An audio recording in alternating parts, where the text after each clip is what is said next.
አረበኛ ቋንቋ ቁርአን በአረበኛ ቋንቋ እንደመውረዱ እኛ የሚለው ለሁለት ዓላማ ይውላል። አንደኛ ብዜትኛነት አለ፣ የግነትኛነት አለ። ብዜትኛነት ብሎ ማለት ብዙ አካሎች ሆነው አንድን ስራ ሰርተው ሳሉ አንዳቸው ከመካከላቸው ሁላቸውንም ወክሎ ሲናገር እኛ ብሎ የሚጠቀመው ቃል ነው። ለምሳሌ አስር ተማሪዎች አሳይመንት ስሩ ብሎ አዘዛችሁ መምህር። እናንተ ሰርታችሁ ያንን አመጣችሁና ልክ ስታቀርቡ ጊዜ ከመካከላቸው አንዳችሁ ሲያቀርብ ምን ይላል? እኛ ብሎ ይናገራል አይደለ? እኔ ማን ነው? እኔ የሰራሁት አሳይመንት አለ አይልም። እኛ የሰራነው አሳይመንት ነው የሚለው። ከበስተጀርባው ይሄ ሰው 9 ሰዎች እንዳስከተለ እንረዳለን። ስለዚህ ይህ የብዜትኛነት ይባላል። ብዙ አካሎች ሆነው አንድን ስራ ሰርተው ሳሉ ከመካከላቸው አንዳቸው ሁላቸውንም ወክሎ በሚያቀርብ ጊዜ እኛ የሚለው የብዜትኛነት። ሁለተኛ ደግሞ የግነትኛነት የሚባለው ነው። አንድ አካል ብቻውን ሆኖ ሳለ ራሱን በብዜት ይጠራል። ይህ በቁርአን ላይ እናገኛለን።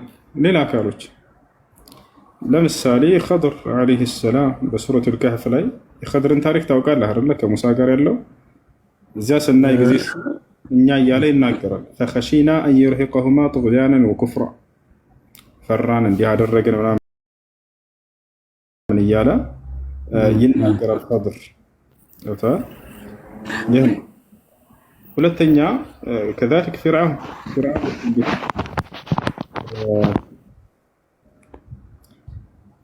ቃለ አለም ኑረቢከ ፊና ወሊደን ወለቢስተ ፊና ምን ዑሙሪከ ሲኒን።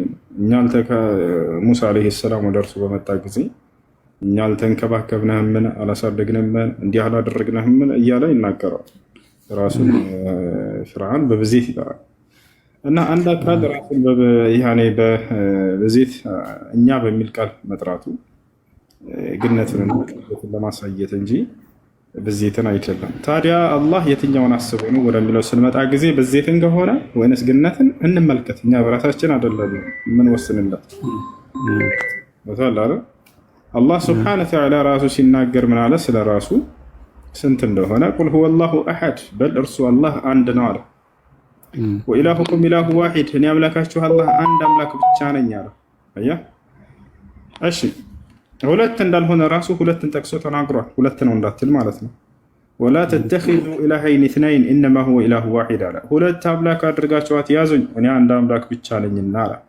እሺ ሶስትስ ሊሆን ይችላል ወይ ስላሴ ብለን ስናይ አይደለሁም ብሎ ቁጥሩን አንስቶ ስላሴ ብሎ ተናግሮ እኔ አይደለሁም ብሏል። ወላ ተቁሉ ሰላሳ ኢንተሁ ኸይረን ለኩም አለ። ሶስት ወይንም ስላሴ አትበሉኝ፣ ከዚህ ንግግራቸው ተቆጠቡ፣ እኔ አምላካችሁ አላህ አንድ ብቻ ነኝና አለ። አየህ አይደለ? ስለዚህ ዘግቶታል። እርሱ አላህ ስብሐነሁ ወተዓላ አንድ ብቻ እንደሆነ በማንነቱ ተናግሯል። እኛ የሚለው ታዲያ በማንነቱ ላይ አይደለም። ልብ በል፣ በማንነቱ ሲናገር አላህ እኔ ብቻ ነው የሚለው፣ እርሱ አንድ ብቻ ነው። ነገር ግን በምንድን ላይ ነው እኛ የሚለው ታዲያ ከተባለ በስራዎቹ እና በጸጋዎቹ ላይ ነው። ይህን ታላቅ ስራና ይህን ሁሉ ጸጋ የዋለው እርሱ መሆኑን ለመግለጽ በፈጠራቸው ድንቅ ፍጥረታቶች ላይ እኛ እያለ የሚናገረው የዛኔ ነው። ስለ ማንነቱ ብንጠይቀው ግን እኛ ቢለን ኦኬ ዛኔ ሁለት ነው ወይም ሶስት ነው አራት ነው አምስት ነው የሚለውን ምናልባት ልትሄድ ትችላለህ። አላህ ስለ ራሱ ሲናገር ምን አለ? ኢነኒ አነላህ አለ፣ እኔ አላህ ነኝ አለ። እኛ አላህ ነን የሚል ታገኛለህ በቁርአን ላይ? በፍጹም አታገኝም። እኔ አላህ ነኝ ካለ በኋላ ላኢላሃ ኢላ አና አለ፣ ከእኔ በስተቀር ሌላ ማንም አምላክ የለም አለ። ፈዕቡድኒ፣ እኔን ተገዛኝ አለ። አየህ፣ ይህ ነው። ወኢያየ ፈርሀቡን ይላል፣ እኔም ብቻ ፍሩኝ አለ። ወኢያየ ፈተቁን አለ፣ እኔም ብቻ ፍሩኝ እያለ ይናገራል። ወኢያየ ፈዕቡዱን ይላል፣ እኔም ብቻ ተገዙኝ ይላል። ወአን ዕቡዱኒ ሃዛ ሲራጡ ሙስተቂም ይላል፣ እኔን ተገዙኝ ይህ ነው ቀጥተኛው መንገድ እያለ ይናገራል። እሺ ሁለተኛ መጠየቅ እችላለሁ? አሁን ለምሳሌ አንድ ክርስቲያን ማለት ነው ወደ እስልምና ገብቶ ተመልሶ ወደ ክርስትና መሄድ ካለበት ይጠመቃል። ሙስሊምስ ምንድነው? እንደገና ሻሃዳ ነው የሚይዘው ወይስ ምንድነው? አሁን ለምሳሌ ሙስሊም ሆኖ ወደ ክርስትና ሄደ፣ ከዛ ተመልሶ ይመጣ ወደ እስልምና ምንድነው ማድረግ ያለበት? ሻሃዳ ነው የሚይዘው ነው አይደል? ኦኬ ታንክ ዩ አመሰግናለሁ። እሺ ትጂ ሰላም ሹክራን አባቴ፣ እመልሳለሁ ታይም ካለ አባቴ። አብሽር መርሃባ ሹክራን።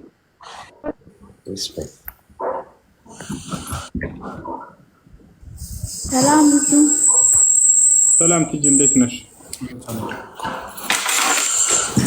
ያኔ በጣም ብዙ ጊዜ ማለት ነው ሪኩዌስት አደርጋለሁ ከአንተ ጋር ለማውራት እና በቃ ዛሬ ተሳካልኝ እና በጣም ጎበዝ ነህ፣ በርታ።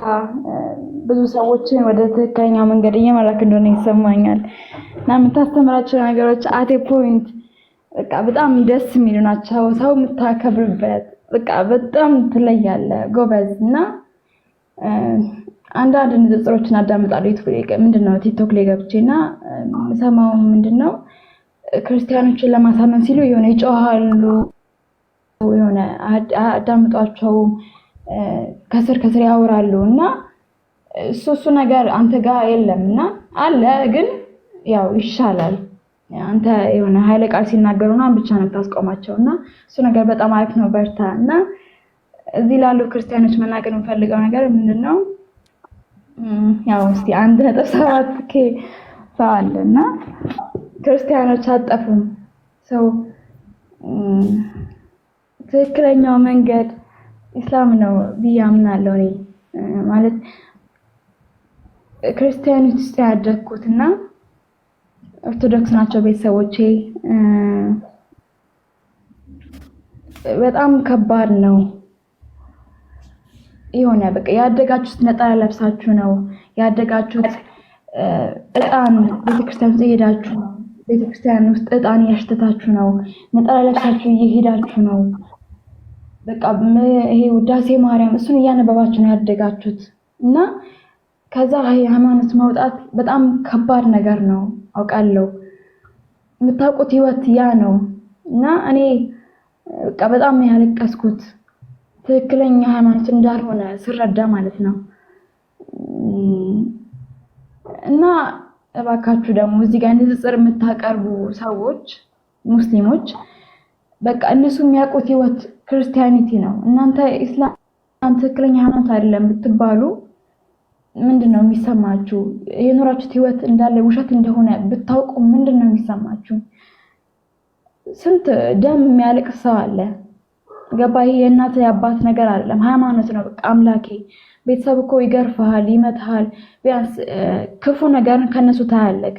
ግን ይሄ ፈጣሪ ነው እና ፈጣሪክ ትክክለኛ አይደለም ብትባል ብትከተል ሃይማኖት አምላክ አንተ የምታመልከው አምላክ እውነተኛው አይደለም ብትባል የሚሰማክ ስሜት ደም ነው የሚያሰቅተህ። ውሸት እንደሆነ ይገባልና ጀስት ከባድ ነው። ስታነጻጽሩ ባካችሁ ቀስ በሉ እና በቃ ይሄን ነው ማሳለፍ የምፈልገው እና መጽሐፍ ቅዱሳችሁን አንብቡ። ሌላ ምን ብላችሁ ቄሱን አዳምጡት። እሱ የሚያውቀውን ህይወት ነው የኖረውን ህይወት ነው የሚነግራችሁ። ትክክል እንዳልሆነ ቢያውቅ ራሱ የማይመለስበት ዘመን ላይ ያለን አሁን ላይና ጀስት መጽሐፍ ቅዱሳችሁን አንብቡ። እሱ ብቻ በቂ ነው። በቃ አመሰግናለሁ። እሺ አይ ጥያቄ ያለ ይቀጥል።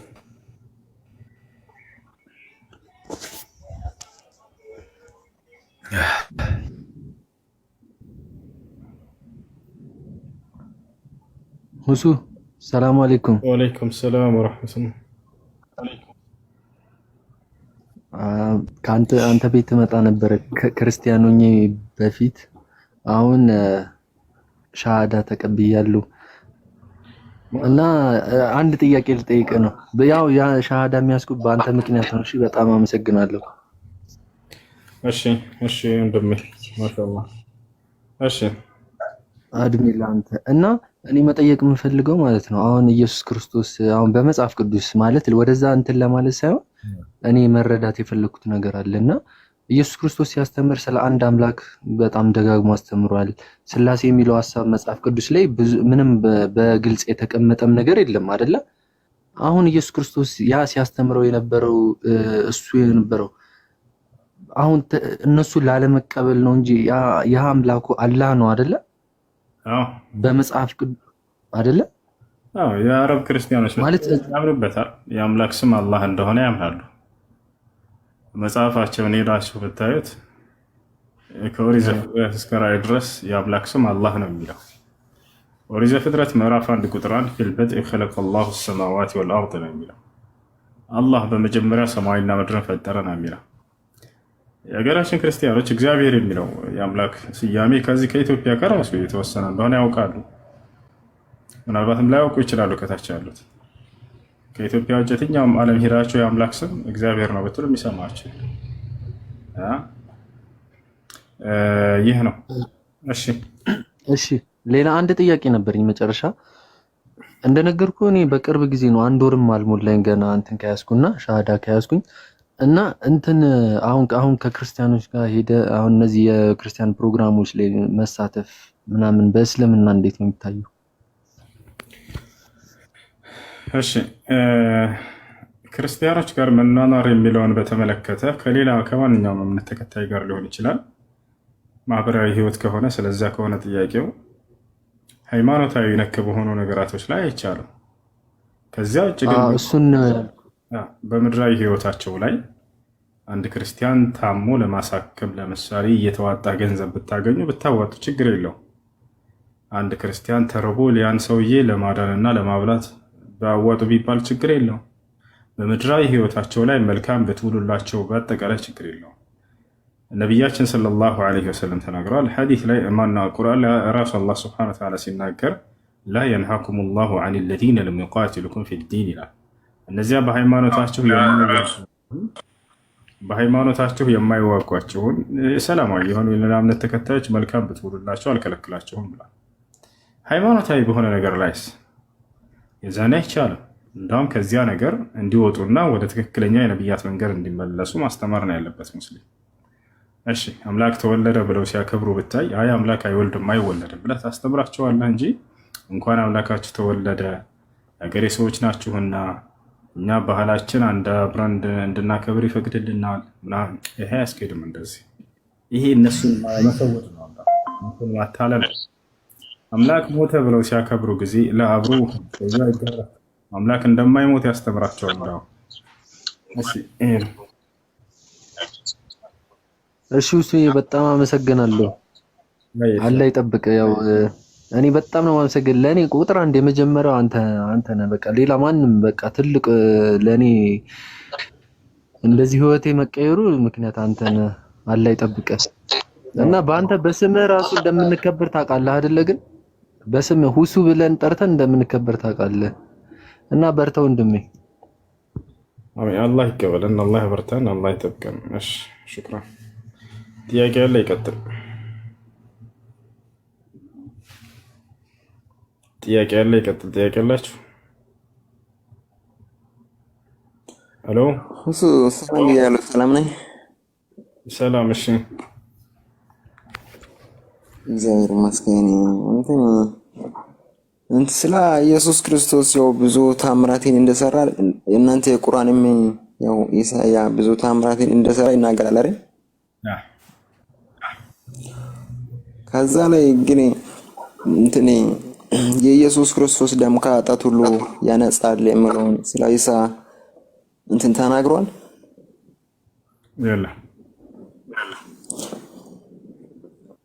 ኦኬ። ግን ያው ታምራቱ እሱ ያደረገው ሁሉ ታምራት ተጽፏል አይደል?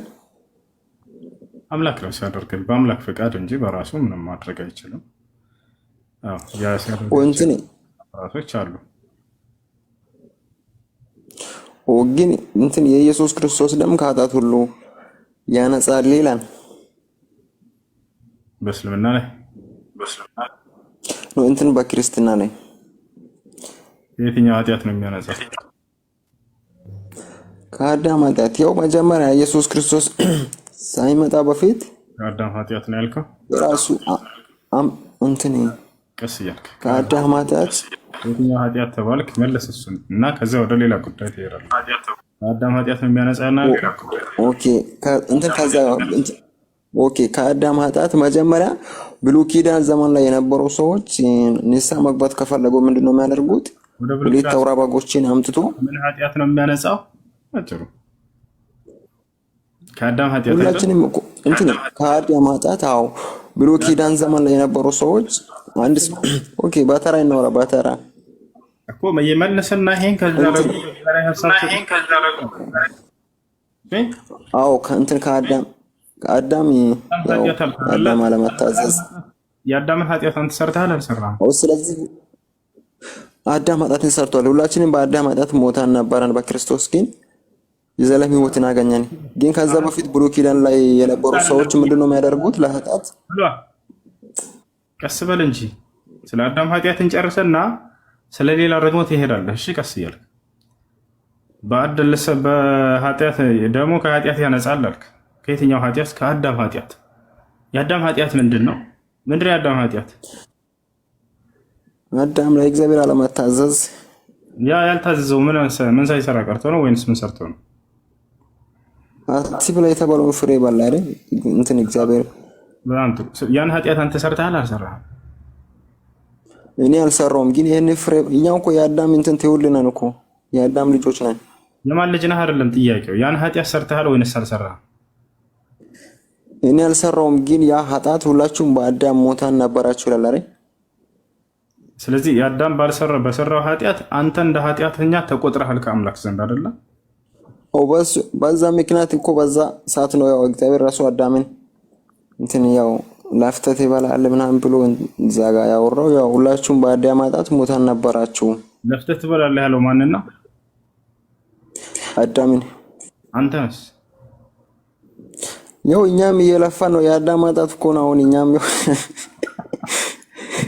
አስባችሁታል? አዳም የሚባል አባት አላችሁ እንበል። አምላክ በመሰረቱ ፍትሃዊ ነው። ይሄን እንዳትረሱ። አምላክ ፍትሃዊ ነው፣ ማንንም አይበድልም፣ ያለ ኃጢአት አይፈርድም፣ ሳይሰሩ አይፈርድባቸውም። ይሄን እንተማመን። ሳልሰራ የሚፈርድብኝ ከሆነ ስለዚህ ተረጋጋ፣ ልጨርስ አንዴ። አዳም የሚባልን ፍጡር ፈጠረ አምላክ በክርስትና ትምህርት ማለት ነው።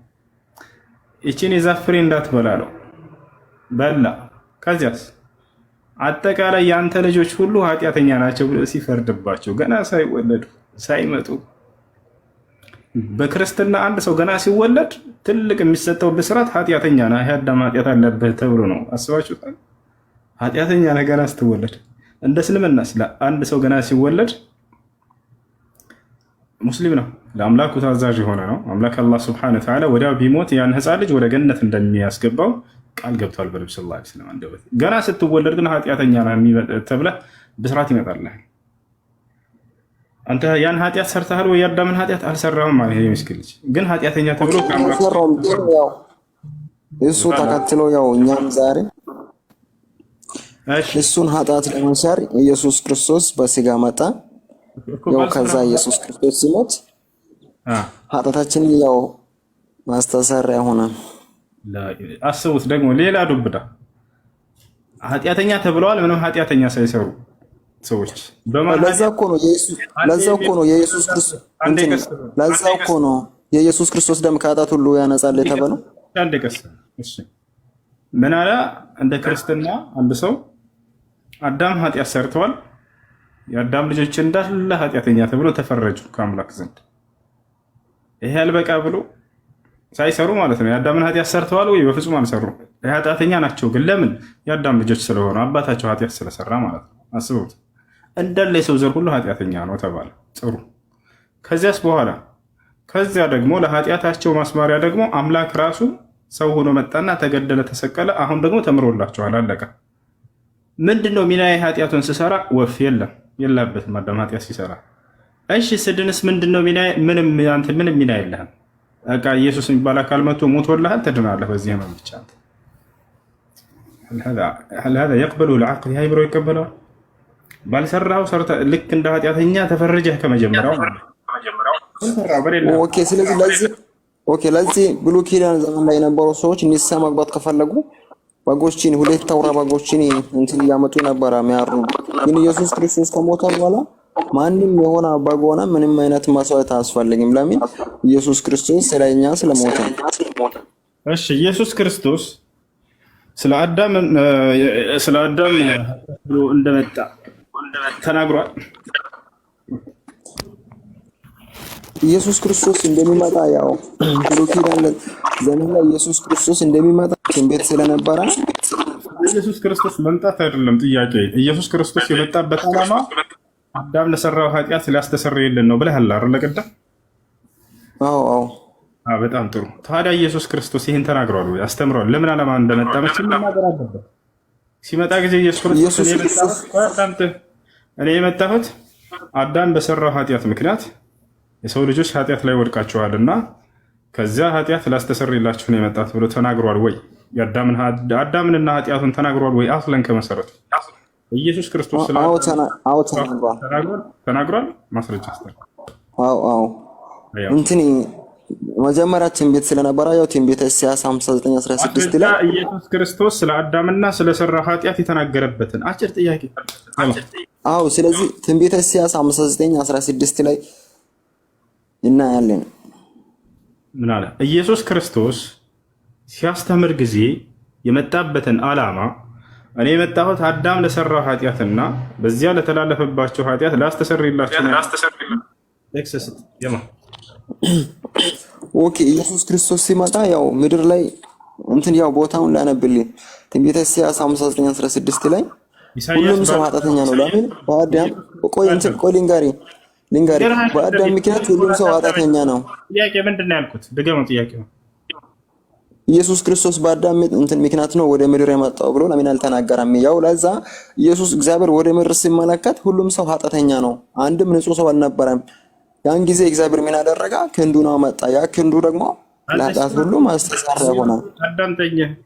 ኢየሱስ ክርስቶስ ምድር ላይ ሲያስተምር ጊዜ ነበር፣ ታስታውሳለህ? ኢየሱስ ክርስቶስ እነሱ እኮ አሁን ለምሳሌ እና ጳውሎስ ኢየሱስ ክርስቶስ አስተምሯል ወይ? ይሄን ጉዳይ ያውቀዋል ወይ? የአዳምን ኃጢአት ሲጀመር አዳም የሰራውን ኃጢአት ተናግሯል ወይ? ሲጀመር እንደው ስለ አዳም አውርቷል ወይ በመጽሐፍ ቅዱስ ላይ ሲጀመር ኢየሱስ? ያላ ተራ ለዚህ እኮ ነው ሁሉም ሰው ኃጢአት ሰርቷል፣ እግዚአብሔር ክብር ጎሏል። ከኢየሱስ ውጭ ሰው ሁሉም ኃጢአት ስለሰራ እግዚአብሔር ክንዱን አመጣና ማን እንደዚህ ያለው? መጽሐፍ ቅዱስ ማን ነው ያለው? ማን ነው ያለው? እግዚአብሔር ራሱ ያው ወደ ምድር ሲመለከት ትንቢተ ኢሳይያስ 59:16 ላይ ያለው ሁሉም ኃጢአት አንድም ንጹህ ሰው አልነበረም። ሁሉም ኃጢአት ሰርተዋል ያለው ማን ነው? ያለው ማለት ጳውሎስ ነው እንደዚህ ያለው። የክርስትና መሰረት ጳውሎስ ትልቁ የክርስትና መሰረት ሳይሆን እግዚአብሔር ራሱ ወደ ምድር ቅድም ነገርኩህ እኮ እግዚአብሔር ወደ ምድር ሲመለከት ሁሉም ሰው ኃጢአተኛ ነው። ቆይ ቦታውን አንብብ እንትን አነብልሃለሁ። ቆይ ትንቢተ ኢሳይያስ ቆይ እስቲ አንዴ ስማኝ። ኦኬ አንዴ ስማኝ። ተናገርክ አይደል? ደግሞ እኔን አዳምጥ። የጠየኩት ምን ነበር? ስለ አዳምና ስለ ሰራው ኃጢአት ኢየሱስ ተናግሯል ወይ? አጭር ጥያቄ። ኦኬ ስለዚህ ኃጢአት ማን ነው? ኦኬ ተዳምጥም እንዴ? ከዚያ እና ሁሉም ኃጢአት ተሰርተዋል ይላል አለ። ማን ነው የሚለው? ጳውሎስ ነው ያለው። አይሻ ኖ አይደለም። ቆይ ላንብብል እንትን ትንቢተ ኢሳይያስ 59:16 ሰው እንደሌላ ያው ኢየሱስ ክርስቶስ ሲያስተምር ጊዜ ድገመው እስኪ ይሄን አሁን ያልኩትን ቃል በል ተከተለኛ እንደ በል ኢየሱስ ክርስቶስ እያስተማረ ታዲያ ለምን ለአዳም ኃጢአት መጥቻለሁ ለምን አላለም ነው? አዎ ብሏል። ያን ጊዜ ብሏል። አዎ ስለዚህ ሁሉም ሰው ኃጢአተኛ ነው። ያን ጊዜ ሁሉም ሰው ኃጢአተኛ ስለሆነ እግዚአብሔር ክንዱን አመጣ። አሁን ያልከው የጠየቅከው አንተ የተናገርከው ብሏል ወይ ኢየሱስ? አዎ ብሏል። እሱንም የቱ ጋር ነው ያለው? ማስረጃ ኦኬ አንደኛ ቆሮንቶስ ማን ይጻፋል? ማን ይጻፋል? አንደኛ ቆሮንቶስ ማንም ይጻፍ ማንም እሱ ያው እግዚአብሔር ቃል ነው አይደል? ጳውሎስ ንግግር አልጠየቅኩህም። ኢየሱስ እያልኩ ሰው የጤኛ አይደለም እንደ ኢየሱስ ብሏል ወይ? ስለዚህ ኢየሱስ ክርስቶስ ራሱ እንዳወራ እንደምትፈልገው ኢየሱስ ክርስቶስ እኮ ስለ እግዚአብሔር እኮ አወራኩ። አይ ኢየሱስ ክርስቶስ ብሏል እንደዚህ ብሏል። የመጣበትን ዓላማ ሳይናገር ሄደ እሱ። ጳውሎስ መጥቶ ለኢየሱስ ሳይናገር ሄዷል። የመጣበትን ዓላማ እኔ እንገራቸው ብሎ ይነግረን ነው እሱ። ኢየሱስ ክርስቶስ ተናግሯል። ያላ ኢየሱስ ራሱ ተናግሯል። እሱ ራሱ ከአብ ወጥቼ ወደ ላይ መጥቻለሁ ብሎ ዮሐንስ ወንጌል 16:28 ላይ ከአብ ወጥቼ ወደ ላይ መጥቻለሁ። ይሄ መጣ አይደለም ጥያቄ። ስለ አዳምና ስለ ሰራው ኃጢአት ተናግሯል ወይ ኢየሱስ? ግልጽ ጥያቄ እኮ ነው። ከሌለ የለም በል ችግር የለውም። ኖ አለ ለምን አለ ነገር አንደኛው እንትን ዮሐንስ ወንጌል 16:28 ላይ ከአብ ወጥቼ ወደ ላይ መጥቻለሁ አለ አይደል? ከዛ ደግሞ አንድ እንትን አለ ቆሮንቶስ ላይ ከየት መጣ ብዬ አልጠየቅኩህም። እሱ ከየት መጣ ብዬ ብጠይቅህ በኋላ ትለኛለህ። ስለ አዳም ኦኬ እንትን አዎ፣ ለዚህ እኮ ነው አንደኛ ቆሮንቶስ 16 እንትን ላይ አንደኛ ቆሮንቶስ 15 22 ላይ ይቀደም ከጳውሎስ ንግግር ቀጣይ ላይ እንመጣለን። ኢየሱስ ተናግሯል ወይ? ኢየሱስ ኢየሱስ ክርስቶስ ኦኬ፣ ሁላችሁም በአዳም ሞተን ነበራችሁ፣ በኢየሱስ ክርስቶስ ደግሞ ሕያዋን ሆናችሁ። ታዲያ ምንድነው እንደዚህ ማለት ምን ማለት ነው? ማን ያለው? ማንም ይባል በቃ ማንም ይባል፣ ኢየሱስ ክርስቶስ ራሱ እኔ ከአብ ወጥቼ ወደ ላይ መጥቻለሁ። ማን ነው ያለው? ተናገር። ማን ነው ያለው? ኢየሱስ ክርስቶስ ራሱ ከአብ ወጥቼ ወደ ላይ መጥቻለሁ ያለው ኢየሱስ ክርስቶስ ራሱ ነው። ግን እዚህ ጋር ደግሞ እዚህ ጋር ያወራው ጳውሎስ ሆነ ማንም ሆነ ኢየሱስ ክርስቶስ ስለ አዳምና ስለ ሰራው ኃጢአት አስለን ከመሰረቱ ተናግሯል ወይ? አይውቀው ማያችሁ አይደል? ተናግሯል ማለት ኦኬ፣ እኮ ተናገረ እኮ እዚህ ጋር የተጻፈው የእግዚአብሔር ቃል እኮ ነው። እዚህ ጋር የተጻፈው ሁላችሁም በአዳም ሞተን ነበራችሁ፣ ኢየሱስ ክርስቶስ ደግሞ ኢየሱስ ክርስቶስ ተናግሯል ወይ? ኢየሱስ ክርስቶስ አዳምና ስለሰራው ኃጢአት አንዲትም ትንፍሽ አላለም፣ ሳይናገር ሄደው። ግን ክርስቲያኖችን ኦኬ፣ ታዲያ መጽሐፍ ቅዱስ ስለሰራው ኃጢአት ሊያስተሰርይልን መጣ አሉ። ታዲያ የመጣበትን ዓላማ ሳይናገር ሄደ። ብዙ ጥቃቅን ነገር አስተምሮ ኦኬ፣ የማን ቃል ነው ታዲያ? መጽሐፍ ቅዱስ የማን ቃል ነው? የማን ቃል ነው አይደለም ጥያቄ። ኢየሱስ ክርስቶስ ስለ አዳምና ስለሰራው ኃጢአት ተናግሯል ወይ በመጽሐፍ ቅዱስ ላይ? ይሄ ነው የሚመልስ ክርስቲያን ካለ ይመልስ። ሌላ ክርስቲያን አለ? በነገራችን ላይ ክርስቲያን አላችሁ እንትን ሳጣውኩ እኮ መጽሐፍ ቅዱስ ሁሉም የእግዚአብሔር ቃል ከሆነ እንትን አንደኛ ቆሮንቶስ 15 22 ላይ ሁላችሁም በአዳም ኃጢአት ሙታን ነበራችሁ፣ በኢየሱስ ክርስቶስ ደግሞ ሕያዋን ሆናችሁ አሰጣ። እሺ ጥያቄ አልካለ ማን ክርስቲያን ካለ ማለት ጥያቄ አልካለ እሱ እኮ ምንም አይነት ሌላ ትርጉም አያስፈልግም። ሁላችሁም በአዳም ኃጢአት ሙታን ነበራችሁ፣ በኢየሱስ ክርስቶስ ደግሞ የዘላለም ሕይወት አላችሁ ማለት እኮ ያው ነው። እሺ ሶሪ፣ ሰላም ነው? ሰላም ነው ወንድም፣ እንዴት ነው? እንዴት አመሸ? አለ እንዴት ነህ? ደህና ነህ? ሰላም ነኝ፣ ደህና ነኝ። ዛሬ ወደ መካ እየሄድክ ነበር? እኔ ቅድም ኦንላይን እኮ ነው፣ ሌላ ሰው ነው? ዝም ብዬ ወክ እያደረኩ። እሺ ምን መሰለህ፣ እኔ ዛሬ አንድ ጓደኛዬ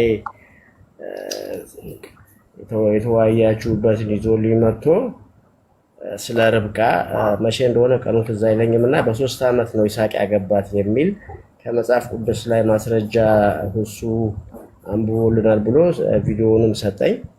ከዛ ደጋግሜ ቅድምም ቀንም ነግሬህ ነበረ፣ ቆይ እስኪ በደንብ ልዘጋጅ ብዬ ነበረ እና ደጋግሜ ስመለከተው መጽሐፍ ቅዱሱ ላይ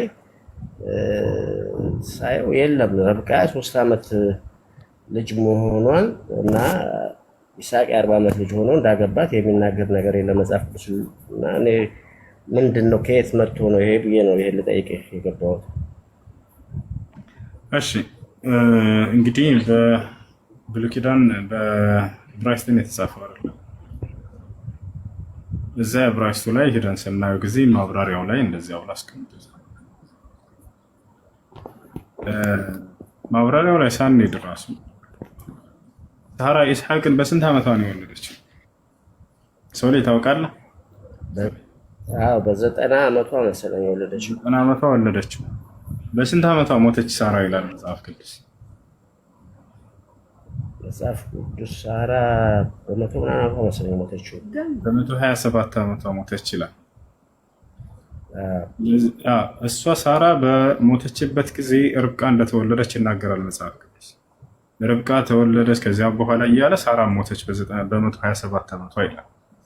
እሺ ርብቃ የሞተችበት የተወለደችበት ጊዜ እና ሳራ የሞተችበት ጊዜ በአንድ ዓመት ላይ እንደሆነ ይናገራል። አሁን ጥያቄው ምንድን ነው? በዚህ ጊዜ ኢስሐቅ ስንት ዓመቱ ነበር? ከ90 እስከ 127 ባለው ጊዜ ስንት ዓመቱ ኢስሐቅ?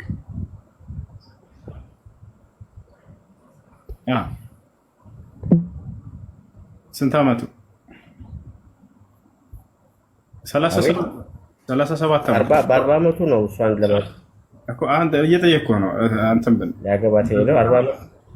ተከተለ ከኔ ጋር ሳራ ኢስሐቅን በስንት ዓመቷ ወለደችው? በ90 ዓመቷ። ኔትወርክ ትንሽ እሺ፣ በ90 ዓመቷ ወለደችው። በ90 ዓመቷ ሞተች ሳራ። በ127 ዓመቱ በዚህ ጊዜ በጣም መወለዷን ያስ አብርሃም ማለት ነው። ታዲያ በዚህ ጊዜ ኢስሐቅ ስንት ዓመቱ? እናቱ 37 ዓመቱ አይደለ? ከዚያ በኋላ መጽሐፍ ቅዱስ ምን ይላል? ኢስሐቅም በ40 ዓመቱ ርብቃን አገባት ይላል። 3 ዓመት ጨምርበት እናቱ ከሞተች በኋላ። በዚያን ጊዜ ርብቃ ትወልዳለች። የ3 ዓመት ህፃን ልጅ የ40 ዓመት ሰው አገባ ማለት ነው። እሺ ግን ይኸውልህ ኔትወርክ እየተቆራረጠ ስለሆነ ነው፣ ይቅርታ። ይሄ ነው እኛ እየተቆራረጠ ስለሆነ ነው። እኔ መጽሐፍ ቅዱስ ላይ ደጋግሜ ማስረጃ የለውም በ3 ዓመት የሚል የለም፣ የተጻፈ የለም መጽሐፍ ቅዱስ ላይ በ3 ዓመት አገባት የለም። ለርብቃን እንዲፈልጋት እንኳን የተላከው ውሃ ስትቀዳ ነው ያገኛት። እሺ በስንት ዓመት አገባት? ገና ሳያገባት። እሺ በስንት ዓመት አገባት? በስንት ኦልሬዲ እድሜዋን ይሄ ነው ብዬ ግን ትልቅ ነበረች፣ ውሃ ትቀዳ ነበረ። ከዛ በኋላ ቀለበት አደረገላት፣ አምባር አደረገላት ይላል የተላከው እግዚአብሔር የላከው ትልቅ ነች አይደለም? ለአብርሃም ሚስት ለይስሐቅ ልጅ እንዲያጭ። ትልቅ ነች ወይንስ አይደለችም? አይደለም ጥያቄ። በደንብ ያስተውል የተናገርኩትን። 3 ዓመት ነች። የ3 ዓመት ልጅ መሆኗን የሚናገር መጽሐፍ ቅዱስ ላይ የለማ። ከየት መጣ ብዬ እኮ ነው የምጠይቀኝ።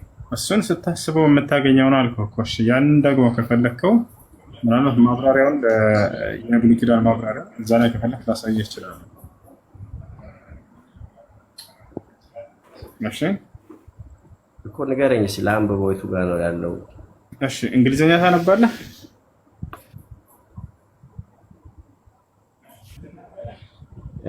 እንግሊዝኛ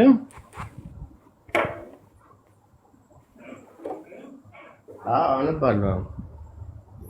ከእንግሊዝኛው አማርኛውን ብታደርገው ሌሎች ሰዎችም እንትን ይላሉ። ችግር የለውም። ወደ አማርኛ ቀይረን እና ችግር የለውም። አሁን ቀጥታ የቱ ጋር ነው የሚገኘው? መጀመሪያ አማርኛውን መጽሐፍ ቅዱስ እንመልከት።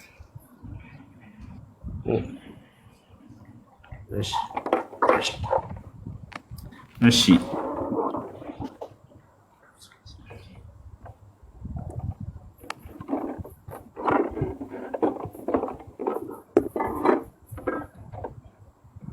ኦሪት ዘፍጥረት ምዕራፍ 15 ቁጥር 20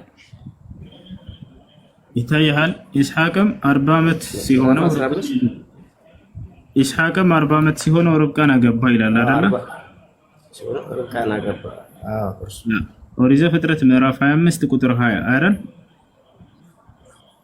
ይላል። አሁን ሄደን ቀጥታ የዕብራይስጥ ጋር እንግባ። ደግሞ ዕብራይስጡን አለማኛ የምንፈልገው እኛ የራሳችን የምንጠቀምበት መጽሐፍ ቅዱስ ነው እኮ አሃዱ 80።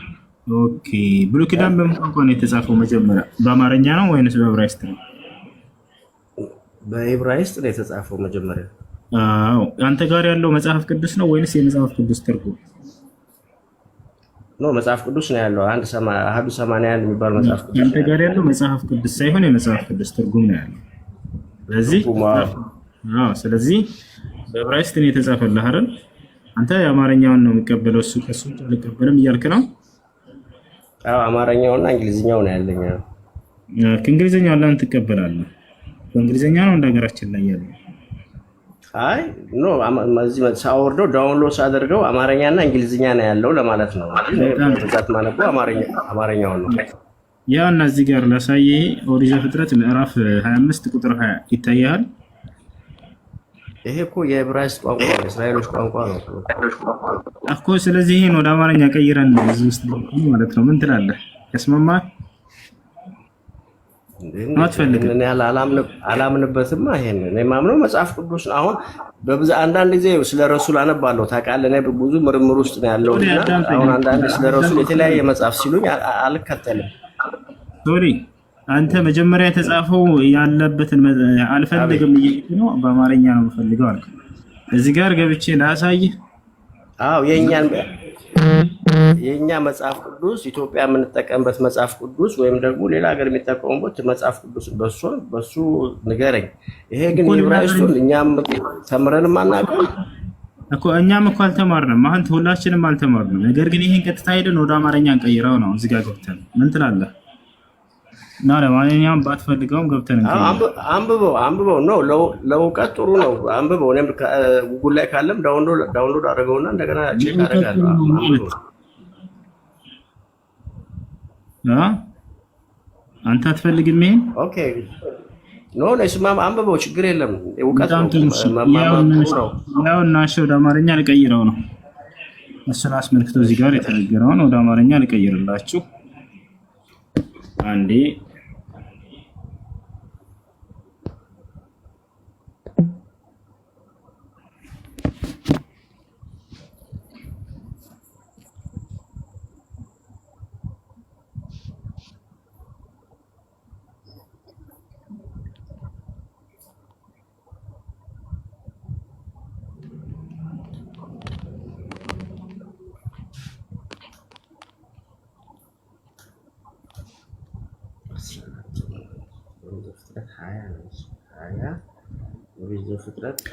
እሺ ያውና ይታያል።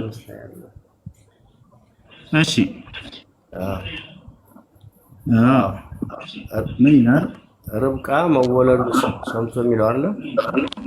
ኢስሐቅ በዚያን ጊዜ 37 ዓመቱ ነበር እያለ ይናገራል። የርብቃ መወለድ የተወለደችበት ጊዜና እናቱ የሞተችበትን ጊዜ እያነጻጸረልን። ኢስሐቅ በዚያን ጊዜ 37 ዓመቱ ነበረ፣ ርብቃ በተወለደች ጊዜ ማለት ነው። ምክንያቱም በዚያን ጊዜ ሳራ ስለሞተች ይላል። ሳራ የሞተችበትና ርብቃ የተወለደችበት ጊዜ እኩል ነው። ስለዚህ የዛኔ እድሜው 37 ነበር ብሎ ይገልጽልሃል። ኢስሐቅም ከወለደች ጀምሮ እስከ አስራት ድረስ ሳራ እስከ ሞተችበት ጊዜ ድረስ እያለ ይነግራል። ኢስሐቅ ከተወለደች 90 ዓመት በኋላ 127 ዓመት የሳራም ህይወት 127 ዓመት ነበረች ተብሎ እንደተጻፈ ይላል። 37 ሆኖታል። 37 ሆኖታል። ማነው 37 ዓመት የሆነው? ሶሌ ኢስሐቅ አይደለ? ኢስሐቅ 37 ዓመት ሆኖታል። አሁን ሰርፕራይዙን ተመልከት። በዚያን ጊዜ ርብቃ ተወለደች አለ። መቼ?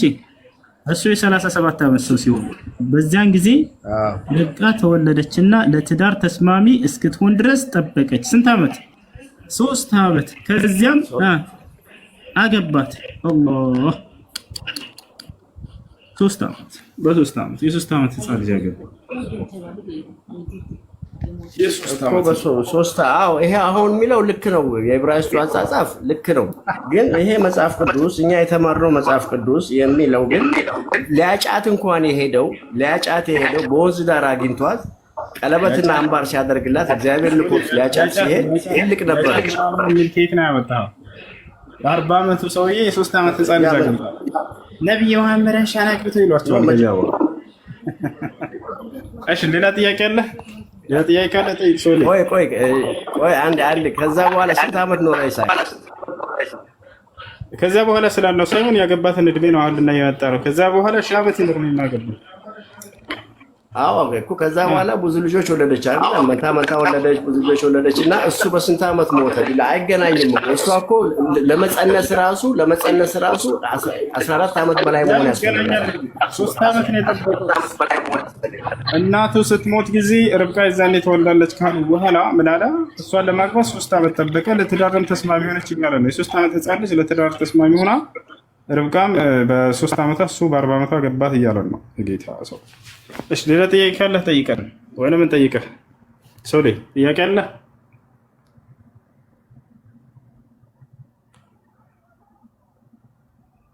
አሎ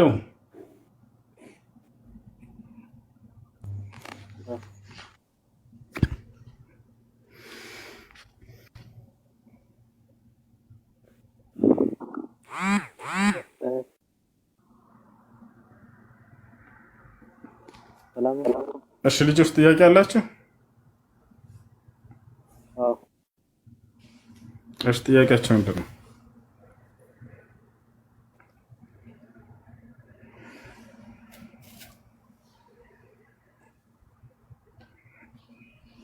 ጥያቄያቸው ምንድን ነው?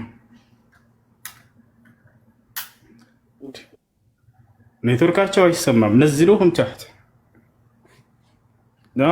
نزلوهم بسرعة. السلام عليكم وسو. وعليكم السلام. ለምን ታባት ታደርጉም? ልጅሽ ወይ ኮፒ ልክ ለምን ታደርጉም? እየተቆራረጠ ነው። ኮሜንት ራሱ እንዴት ነው ይቆራረጥ? ታባድርጉ ያማ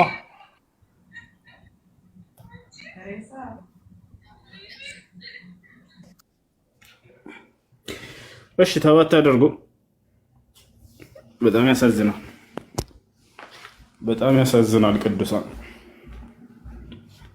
ታማታደርጉ ከሆነ በቃ ትንሽ እንቅራና ብንተኛ ይሻለናል አለ ቃሉ ሲናገር።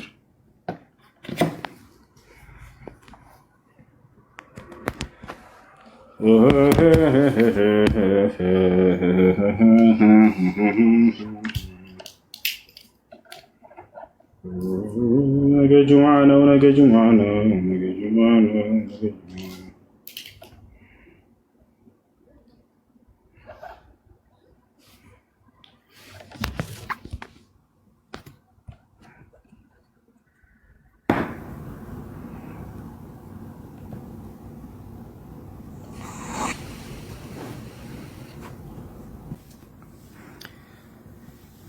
أعوذ بالله من الشيطان الرجيم. بسم الله الرحمن الرحيم. يسبح لله ما في السماوات وما في الأرض الملك القدوس العزيز الحكيم. هو الذي بعث في الأميين رسولا منهم يتلو عليهم آياته ويزكيهم ويعلمهم الكتاب والحكمة وإن كانوا من قبل لفي ضلال مبين. وآخرين منهم لما يلحقوا بهم وهو العزيز الحكيم. ذلك فضل الله يؤتيه من يشاء والله ذو الفضل العظيم.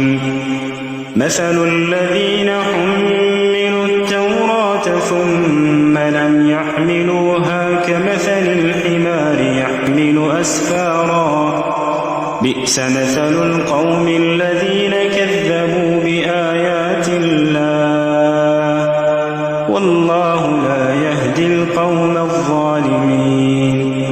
قل يا أيها الذين هادوا إن زعمتم أنكم أولياء لله من دون الناس فتمنوا الموت إن كنتم صادقين ولا يتمنونه أبدا بما قدمت أيديهم والله عليم بالظالمين. قل إن الموت الذي تفرون منه فإنه ملاقيكم ثم تردون إلى عالم الغيب والشهادة فينبئكم بما كنتم تعملون. يا أيها الذين آمنوا إذا نودي للصلاة من يوم الجمعة فاسعوا إلى ذكر الله وذروا البيع ذلكم خير لكم إن كنتم تعلمون. فإذا قضيت الصلاة فانتشروا في الأرض وابتغوا من فضل الله واذكروا الله كثيرا لعلكم تفلحون.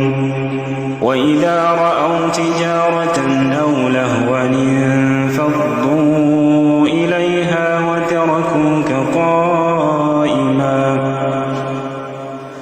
قل ما عند الله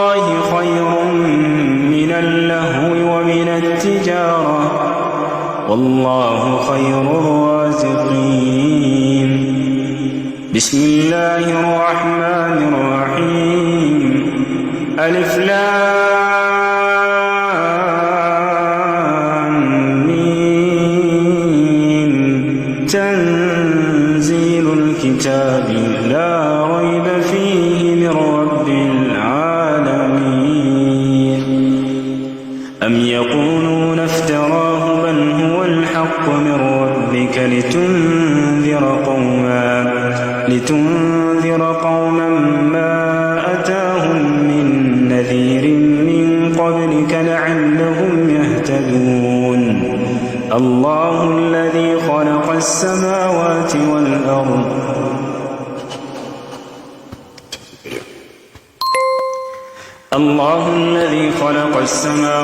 والأرض وما بينهما في 6 أيام ثم استوى على العرش.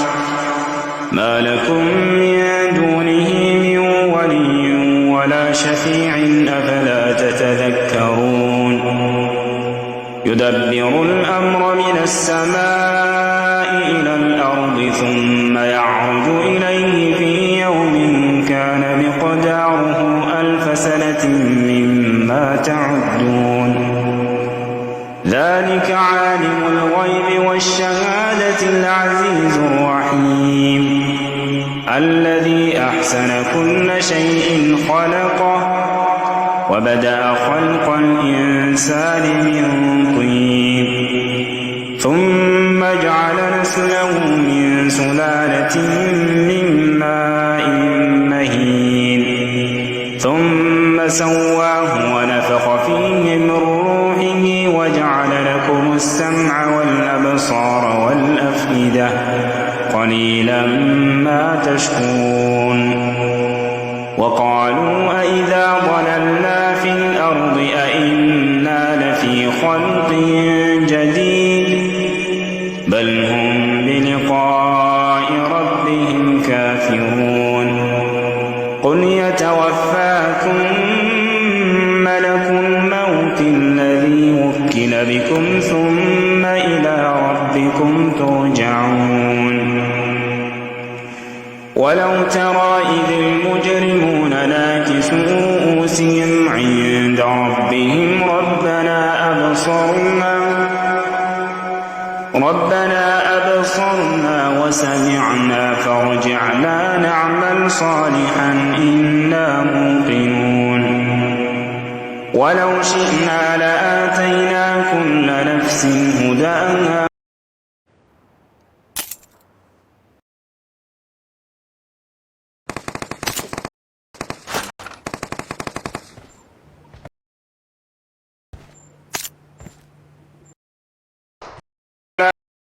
أن جهنم ወንድሜ ጉድ ለምንድን ነው እኔን ቸር የምትለኝ? ሴሪየስ ነው።